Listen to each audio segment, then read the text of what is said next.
بسم اللہ الرحمن الرحیم۔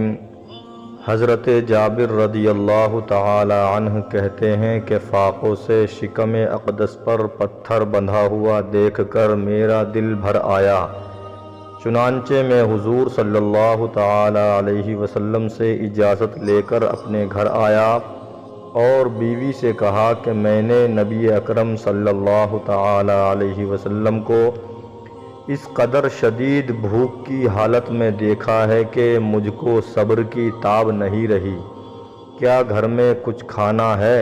بیوی نے کہا کہ گھر میں ایک صاع جو کے سوا کچھ بھی نہیں ہے۔ میں نے کہا کہ تم جلدی سے اس جو کو پیس کر گوندھ لو، اور اپنے گھر کا پلا ہوا ایک بکری کا بچہ میں نے ذبح کر کے اس کی بوٹیاں بنا دیں، اور بیوی سے کہا کہ جلدی سے تم گوشت روٹی تیار کر لو، میں حضور صلی اللہ تعالی علیہ وسلم کو بلا کر لاتا ہوں۔ چلتے وقت بیوی نے کہا کہ دیکھنا، صرف حضور صلی اللہ تعالی علیہ وسلم اور چند ہی اصحاب کو ساتھ میں لانا، کھانا کم ہی ہے، کہیں مجھے رسوا مت کر دینا۔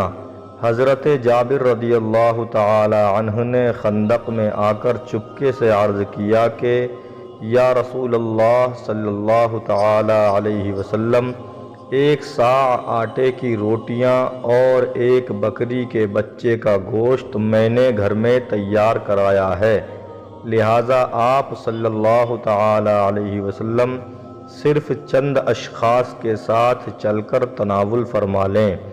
یہ سن کر حضور صلی اللہ تعالی علیہ وسلم نے فرمایا کہ اے خندق والو، جابر نے دعوت طعام دی ہے، لہٰذا سب لوگ ان کے گھر پر چل کر کھانا کھا لیں۔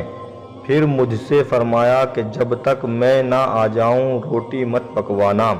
چنانچہ جب حضور صلی اللہ تعالی علیہ وسلم تشریف لائے تو گوندھے ہوئے آٹے میں اپنا لعاب دہن ڈال کر برکت کی دعا فرمائی، اور گوشت کی ہانڈی میں بھی اپنا لعاب دہن ڈال دیا۔ پھر روٹی پکانے کا حکم دیا اور یہ فرمایا کہ ہانڈی چولہے سے نہ اتاری جائے۔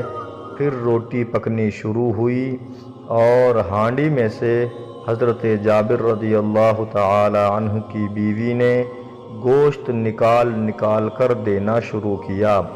1000 آدمیوں نے آسودہ ہو کر کھانا کھا لیا، مگر گوندھا ہوا آٹا جتنا پہلے تھا اتنا ہی رہ گیا، اور ہانڈی چولہے پر بدستور جوش مارتی رہی۔ بابرکت کھجوریں۔ اسی طرح ایک لڑکی اپنے ہاتھ میں کچھ کھجوریں لے کر آئی۔ حضور صلی اللہ تعالی علیہ وسلم نے پوچھا کہ کیا ہے؟ لڑکی نے جواب دیا کہ کچھ کھجوریں ہیں جو میری ماں نے میرے باپ کے ناشتے کے لیے بھیجی ہیں۔ آپ صلی اللہ تعالی علیہ وسلم نے ان کھجوروں کو اپنے دستے مبارک میں لے کر ایک کپڑے پر بکھیر دیا، اور تمام اہل خندق کو بلا کر فرمایا کہ خوب سیر ہو کر کھاؤ۔ چنانچہ تمام خندق والوں نے شکم سیر ہو کر ان کھجوروں کو کھایا۔ اگر ہماری ویڈیو آپ کو اچھی لگی ہو تو ہماری ویڈیو کو لائک اور شیئر کریں، اور چینل پر نئے ہوں تو چینل کو سبسکرائب کریں۔ شکریہ۔